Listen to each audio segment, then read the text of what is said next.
30 years. That's how long I gave to Giovanni or Gio Moretti. 3 decades of my life, my sweat, my loyalty, poured into the foundation of his dream until his name was synonymous with fine dining across the state of Pennsylvania. I was the silent engine in his gleaming machine, the one who ensured the cogs never ground to a halt. And at 58, he discarded me like a used napkin. My usefulness expired. But what I found in the dusty silence of my father's old roll-top desk didn't just settle my debts. It unearthed a 50-year-old secret, a testament to a wisdom I had been too blind to see. My name is Samuel or Sam Rigby, and this is the story of how I learned that the most valuable investments aren't measured in dollars, but in dignity. Until 4 months ago, I was the vice president of operations for the Moretti Restaurant Group, a constellation of 12 upscale Italian establishments that I helped Gio build from a single, cramped trattoria in South Philadelphia. I knew every secret. The precise pinch of oregano in his Nana's marinara that made it sing, the vineyard in Tuscany that supplied our Chianti, the health inspector who preferred a specific brand of espresso with his surprise visits. I had memorized the rhythm of each restaurant, when the dishwasher at the Lancaster location was prone to failure, which supplier's veal was always a cut above the rest, which server could charm a dissatisfied table back into smiles. I trained every general manager from green culinary school graduates to seasoned pros. I soothed the egos of temperamental chefs, navigated the labyrinth of liquor licenses, and once, at 3 a.m. in a blizzard, I personally drove the beef delivery from the stranded distributor to the Pittsburgh location, saving a weekend's worth of reservations. And when Gio's own brother, Sylvia, tried to siphon profits into a side venture, I was the one who uncovered the paper trail and presented it to Gio not with accusation, but with a solution that saved his family from a public, ugly rift. I'm not recounting this to elicit your sympathy.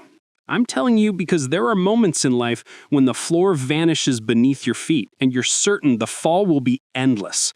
And then, from the depths of the past, a hand you never knew was there reaches out and pulls you back into the light. This is about more than an unexpected inheritance. It's about how a forklift operator and a seamstress from Erie understood the essence of value in a way a multi-millionaire restaurateur never could. My father, Walter, passed in 2012. He worked 47 years at the General Electric locomotive plant, his hands perpetually etched with grease no scrub brush could entirely erase. He never called in sick, never took a personal day. My mother, Eleanor, followed him 2 years later. She had been a seamstress at a high-end boutique, her fingers capable of transforming bolts of silk and wool into works of art. They lived in the same modest 2-story clapboard house they bought in 1975.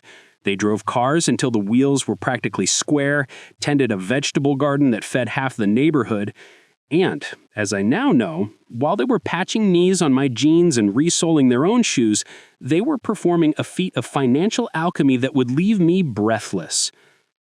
But I'm getting ahead of myself. Let me tell you what it feels like to dedicate your entire adult life to another man's vision only to be told you're a relic. Let me describe the chill that settles in your bones when the man who called you his brother declares you a liability. And let me tell you about the afternoon I walked into a bank, a shell of a man clutching a child's savings book, and walked out understanding the true meaning of legacy. This isn't just my story. It's for every person who has ever been made to feel obsolete, for everyone who has questioned whether loyalty is a currency that still holds value. And it's especially for anyone who ever underestimated their parents' genius because it was delivered in a lunch pail, not a boardroom presentation. So, let me take you back to 4 months ago, to the opulent, soundproofed office where Giovanni Moretti, the man who once told me I was the only person he trusted with his legacy, explained why 58 was the new 90. The air in Gio's office was thick with the scent of lemon polish and expensive cigars. The room was a shrine to his success. Framed reviews from Gourmet magazine, a glass case displaying awards, and walls adorned with photographs tracing our journey. In the most prominent one, Taken after the triumphant opening of our third location, Gio and I stood shoulder to shoulder, covered in flour and grinning like fools, holding a massive empty stock pot we'd just used to serve a line of customers that stretched around the block. That photo was about to become Exhibit A in my defense, though I didn't know it yet. Gio sat behind his massive walnut desk, an artifact I'd helped him salvage from a closing law firm. Beside him, looking like he'd been styled for a magazine shoot, was his son, Lorenzo, 29 years old, with soft, manicured hands that had never deboned a fish or plunged into a sink of greasy water at closing time. He clutched a tablet like a scepter. "Sam, my friend," Gio began, and the false warmth in his voice was like a physical blow. "Please, sit." I sat. Lorenzo didn't wait for his father to continue. He swiveled his tablet towards me, displaying a series of vibrant, confusing charts. "Samuel," he started, his tone dripping with condescension he'd likely learned in his MBA program, "we've completed a deep dive operational analysis. The market is evolving. We need to pivot towards a digital-first, experience-driven model. The traditional management hierarchy is inefficient." The words hung in the air. "Inefficient?" I echoed, looking at Gio. "Gio, our profits are up 22% this quarter. We're finalizing the lease for the Scranton location. The traditional model is what built this company." "That's precisely the problem, Samuel," Lorenzo cut in, a faint smile on his lips. "We built it, now we need to scale it. We're implementing AI-driven inventory systems, geo-targeted social media blitzes, virtual reality dining previews. We need minds that speak the language of the new economy, not someone who," he paused, searching for the right euphemism, "not someone mired in the old ways." I felt the blood drain from my face. "I'm 58, Lorenzo, not a dinosaur. I've adapted to every change for 30 years. When we installed the first point-of-sale system, who mastered it in a weekend? When online ordering became a thing, who integrated it seamlessly into our operations?"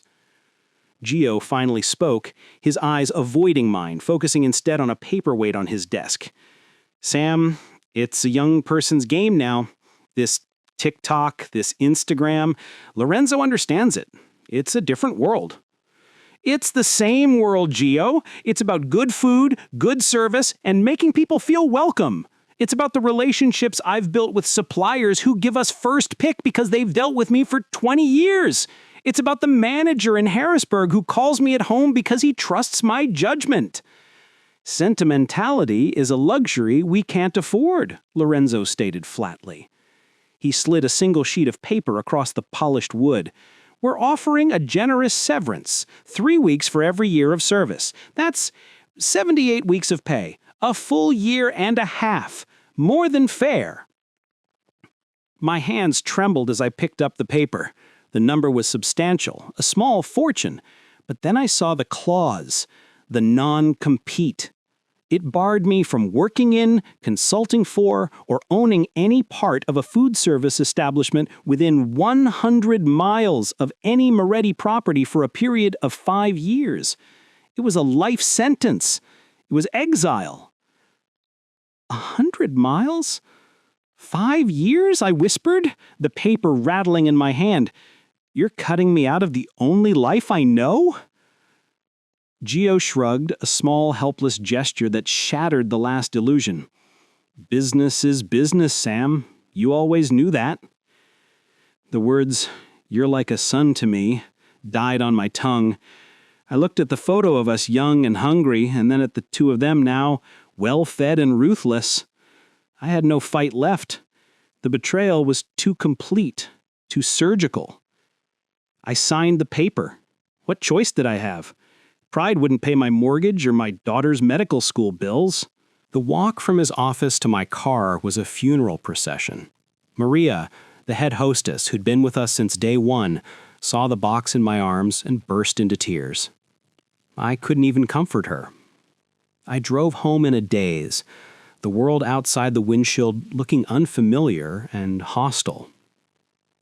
Telling my wife, Clara, was a fresh kind of agony. She was in the garden, her hands covered in soil, nurturing her roses. She took one look at my face, at the cardboard coffin in my arms, and her trowel clattered to the flagstones. "Gio," she said, not a question, but a statement of grim fact. I told her everything. The charts, Lorenzo's buzzwords, the severance, the non-compete that rendered me unemployable. We sat at our kitchen table, the same one where we'd shared countless family meals, and calculated the ruin. The severance would cover us for a year, maybe 18 months if we were frugal. But after that, our savings were decent, but not infinite. The clock was now ticking, loudly, in the silence of our home. The following weeks were a montage of humiliation. I sent my resume out, tailoring my 30 years of executive experience into neat, bullet-pointed packages. The rejections were swift and polite, overqualified, seeking a candidate with a different skill set. One brutally honest headhunter finally spelled it out over the phone. "Sam, your resume is impeccable, but let's be real. Companies see your age and they think expensive and set in their ways. They'd rather hire a 30-year-old that they can mold." I applied for jobs I was ludicrously overqualified for. Logistics coordinator, warehouse supervisor. Nothing. The non-compete was a shadow that followed me everywhere. I was tainted goods. The pressure mounted. Clara picked up extra shifts at the library where she worked. We stopped eating out, canceled subscriptions, and I found myself lying to my daughter Sarah about why we couldn't help with the deposit for a new apartment. The facade of the successful, capable father was crumbling. It was during a particularly desperate weekend, while searching for a copy of my birth certificate in my father's old desk, a beautiful, battered roll-up top that had been his pride and joy, that I found it. Tucked away in a compartment behind a stack of faded GE pay stubs was a small blue passbook from Keystone Savings and Loan. The cover was faded, the style unmistakably from the 1970s. A memory, long buried, surfaced. I was 13. I'd just earned my first real money, $15, for a week of helping old Mr. Henderson clean out his garage. My grandfather, Pops Rigby, a man whose hands were as gnarled as oak roots, had taken me to the bank. "A man needs his own fortress, Sam," he'd rumbled in his gravelly voice. "This is yours. You don't touch it for a car, or a girl, or a fancy night out. You only breach the walls when there's a real siege, understand?" I deposited the $15, filled with a profound sense of adulthood. And then, like kids do, I'd forgotten all about it. Life, college, meeting Clara, and building a career with Gio had swept me forward. The fortress had been left unattended for 45 years. Holding that little blue book, I felt a flicker of foolish hope. Maybe, with compound interest, it had grown to a few $1,000s. It would be a temporary reprieve, a few months' mortgage payments. It was something to do, a tangible action in a world where I had no agency. Keystone Savings and Loan had been absorbed by a series of larger banks, finally becoming part of Allegheny United Bank. The original brick building was now a sleek, glass and steel structure that reflected the gray, anxious face of the man walking through its automatic doors. The teller, a young man named Chad with an impossibly white smile, looked at the passbook as if I'd presented him with a clay tablet. "Whoa, this is ancient history," he chuckled. "I think we have a process for these. Let me get Miss Gable. She's been here since, the Ice Age. She'll know what to do." Miss Gable was a woman in her late 50s, with intelligent eyes behind stylish glasses, and a calm, no-nonsense demeanor. She reminded me of the best managers I'd ever hired. "Mr. Rigby," she said, taking the book with a respectful carefulness Chad had lacked. "A Keystone passbook. It's been a while. Let's see what we have here." She led me to a quiet office and began typing on her computer, her brow furrowed in concentration as she navigated what was clearly a legacy system. Account number 77109, opened August 12, 1978. Initial deposit $15. She typed some more. Okay, I see the account was never closed. It was automatically transferred through each acquisition. She paused, her fingers stilling on the keyboard. That's interesting. Is there a problem? I asked, my heart sinking. Has it been dormant too long? No, not at all. The account is active. It's just there's a recurring deposit instruction attached to it. She looked at me, her expression unreadable. Mr. Rigby, according to this, there was a monthly automated transfer into this account from another depositor, $5 a month from a joint account held by Walter and Eleanor Rigby from 1978 until 2012. Then it increased to $10 a month from Eleanor Rigby's individual account until 2014. I stared at her. My parents. $5, $10 every month for 36 years. A lump formed in my throat. All those times my mother had patched my jeans, all those times my father had fixed the car himself instead of taking it to a mechanic, they were squirreling away these tiny, almost insignificant sums for me. That's very kind of you to look into, I stammered, emotionally overwhelmed by this simple, quiet act of love. So with the interest, what are we looking at? A couple thousand? Miss Gable gave me a long, strange look. Mr. Rigby, the money wasn't just sitting in a savings account collecting standard interest. The automated deposits were earmarked for a very specific purpose. She turned the monitor towards me. On the green on black screen, I saw a list of transactions, but the description was one I never expected to see. Your parents set up an automatic investment plan, she said, her voice filled with a note of awe. Every single monthly deposit was used to purchase shares in a designated stock. Do you know what company this is? I squinted at the screen. The name was abbreviated, but I recognized it. It was a company my father had mentioned exactly once after reading an article in a magazine he'd found in the plant's break room. Is that Berkshire Hathaway? I asked, my voice barely a whisper. It is, Miss Gable confirmed, a genuine smile touching her lips for the first time. Class A shares. Your parents were buying fractional shares of Berkshire Hathaway every month since 1978. Through every market crash, every boom, every recession, they never sold, not a single share. The room began to spin. Berkshire Hathaway, that's Warren Buffett's company. Exactly. Mr. Rigby, do you have any idea what the price of a single share of Berkshire Hathaway was in 1978? I shook my head, numb. It was around $150, she said. She let that hang in the air for a moment. And today, a single Class A share of Berkshire Hathaway is trading at over $550,000. The number didn't compute. It was like being told the moon was made of cheese. It was abstract, fantastical. That can't be right, I managed. My parents, they were factory workers. They didn't have that kind of money. They didn't need a lot of money, Mr. Rigby. They had time and discipline. She was typing rapidly now, pulling up a summary screen. The power of dollar-cost averaging, of consistent investment in a quality asset, the compound growth over 45 years. She hit a key and a printer whirred to life. She pulled the sheet and handed it to me, her hand trembling slightly. According to our records and verified by the brokerage arm, the current value of the holdings in this account is... She paused, as if needing to say the words aloud to believe them herself. $6,421,917.52. I looked at the number on the page. $6,421,917.52. I must have made a sound because Ms. Gable quickly handed me a glass of water. I couldn't breathe. The modest, frugal lives of my parents flashed before my eyes. The homemade bread, the patched elbows on my father's shirts, the Christmas gifts that were always practical, never extravagant.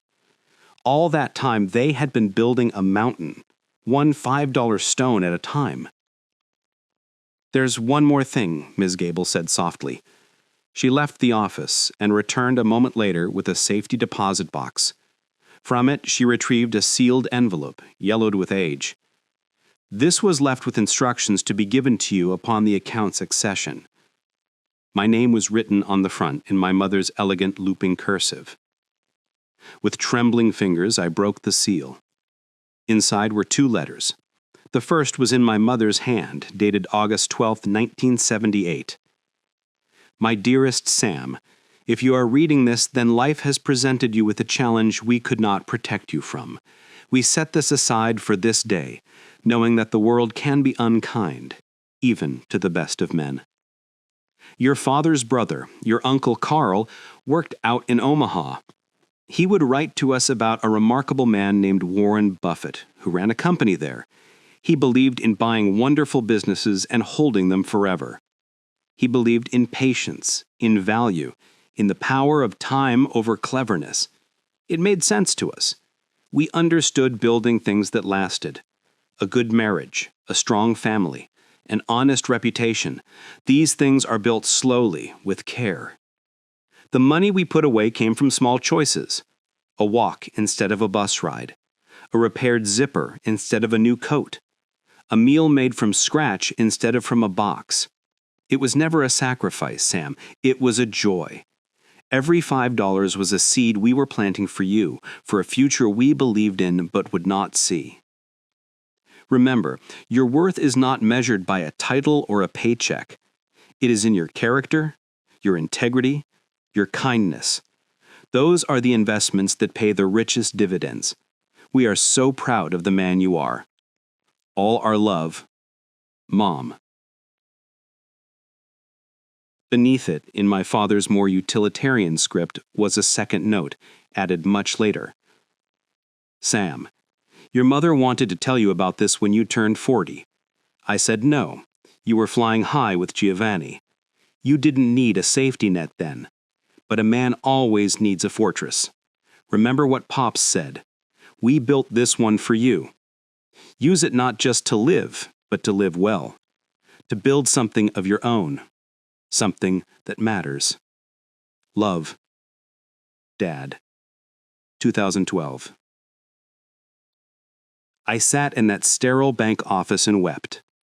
I wept for my parents, for their profound, quiet love. I wept for the 30 years I'd spent seeking validation from the wrong man. I wept with the staggering, terrifying, glorious weight of my freedom. When I finally made it home, Clara knew something monumental had happened the moment I walked through the door. My face was raw, my eyes red-rimmed, but I was standing taller than I had in months. "Sam, what is it?" she asked, her voice full of concern. I handed her the bank statement. She scanned it, her brow furrowed, then her eyes widened in disbelief. She looked at me, then back at the paper, then back at me.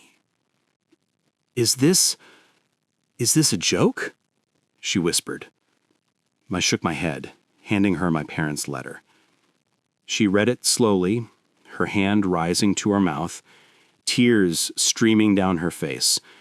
We held each other in the middle of our kitchen, 2 people who had been staring into an abyss, suddenly pulled back by the enduring love of 2 people who were no longer with us. That night, with our children on a video call, we told them.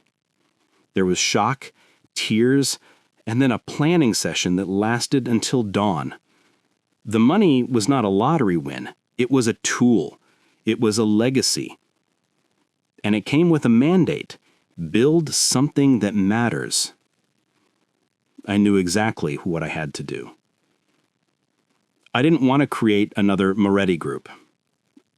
I didn't want marble floors and crystal chandeliers. I wanted soul. I wanted heart.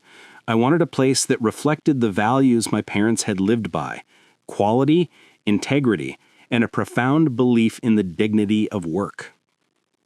I found the perfect location in a revitalizing neighborhood just outside Pittsburgh, a former bakery with a warm, brick-lined interior and a history you could feel in the walls. It needed work, but it had good bones. I named it Walter and Eleanor's. Then I started hiring.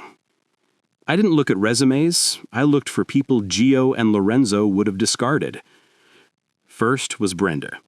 She was 64, a pastry chef of sublime talent whom Gio had retired 2 years prior, saying her desserts were too traditional. She cried when I offered her the head chef position. Then came Frank, 59, a master maitre d' whose old-school grace and memory for names and preferences were deemed redundant by Lorenzo's customer relationship management software. He stood a little taller when I asked him to build our front-of-house team. I found Anya, 55, a sommelier whose knowledge of vineyards was encyclopedic, but who had been passed over for a promotion in favor of a younger, more photogenic candidate. I hired Javier, 51, a repair wizard who could fix anything with a motor and a wire, who had been let go from his maintenance job for being too expensive. We were a crew of cast-offs, of has-beens, of people deemed too old, too expensive, too set in our ways, and we were furious with talent and hungry for purpose. We opened without fanfare, no social media influencers, no PR blitz. We simply opened. Brenda's recipes, many of them from her own grandmother, were masterpieces of comfort and sophistication. Frank knew every customer by name and by their second visit. Anya paired wines with a storyteller's flair. Javier kept the place humming so silently you never knew he was there. And I was there, not in a distant office, but on the floor, talking to guests, bussing tables, feeling the vibrant, living pulse of the restaurant I had built on a foundation of loyalty and respect, not fear and avarice. Word spread, not through algorithms, but through the oldest and most reliable marketing tool there is, word of mouth. People came for the food, but they returned for the feeling. It was a place where you were remembered, where you were valued. 4 months after we opened on a bustling Friday night when every table was full and the air was rich with the sound of laughter and clinking glasses, I saw a familiar figure standing in the doorway. Lorenzo Moretti. He looked thinner, paler. The arrogance was gone, replaced by a weary anxiety. The digital revolution he had bet everything on had failed. I'd heard through the grapevine that 4 Moretti locations had closed, and the others were struggling under massive debt from his ill-conceived innovations. He waited until Frank seated him at the last available table, a small two-top near the kitchen. He ordered a coffee and sat, watching the smooth, joyful operation of my restaurant. After his coffee was served, he gestured for me. I walked over, wiping my hands on a clean towel. Lorenzo, can I get you something else? The tiramisu is exceptional tonight. He shook his head, unable to meet my eyes for a moment. My father, he sent me. He wants to know if you consider coming back as a partner. You could run the operations your way. No interference. I looked around my restaurant. Brenda was laughing with a young cook as she showed him how to layer pasta for lasagna. Frank was charming a young couple on their first date. Anya was guiding an older gentleman through a flight of Italian reds. On the wall near the entrance, in a place of honor, hung a framed photograph of my parents, Walter and Eleanor, smiling their gentle, knowing smiles. I looked back at Lorenzo, at the hollow echo of his former hubris. Tell your father thank you for the offer, I said, my voice calm and steady. But I'm afraid I'm too old for his business. I'm exactly the right age for mine. He nodded, as if he had expected nothing less, paid for his coffee, and left. Walter and Eleanor continues to thrive. We're not a chain. We're not an empire. We are one single restaurant, a beacon of what happens when you invest in people, when you understand that value isn't about age, but about wisdom, and that loyalty, when properly placed, is the most valuable currency of all. The money from my parents? Most of it remains right where it is, in Berkshire Hathaway, still quietly compounding. Because they taught me the ultimate lesson. True wealth isn't about what you spend. It's about the security to build a life on your own terms, the power to extend a hand to others who have been cast aside, and the profound, humbling knowledge that you were loved enough to have someone plant an orchard for you decades before you ever knew you'd need the shade. My parents, the forklift driver and the seamstress, weren't just saving money. They were buying back my future. And in doing so, they taught me the most satisfying revenge is not destruction, but a life lived well, built on a foundation of love and foresight they laid stone by stone with infinite patience.